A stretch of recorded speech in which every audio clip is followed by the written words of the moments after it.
So do you then see, because you spoke, thank you for that acknowledgement and the kindness that you've said about our book. Do you then still see that the guardrails of that facilitation is only as good as the information that they're putting in? Because it's not the reps doing the work make RevOps work harder if they're only still following the broken methodologies that caused the problem in the first place.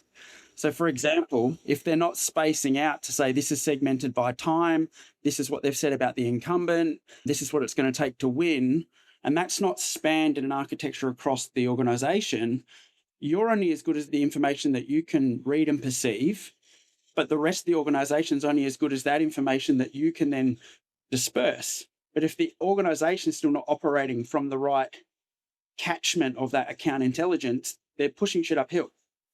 Yeah, I mean, I think that's where I think that's especially when I think about the book, right? If we're thinking about a mentality where it's about understanding, not just booking meetings, right? So that's fundamentally an organizational ethos that needs to be really shared across all different departments, right? I think it also goes back to the same thing that if marketing and sales and success are all measured on different outcomes, it's still going to be very hard to stitch that all together, right? So I think those two things go hand in hand if you think about it.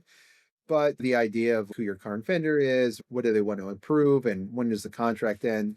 I think these are like, to me, what I consider like key elements of the go-to-market process that need to be defined, and that those should make up in some way the architecture that you've got built into your CRM, right?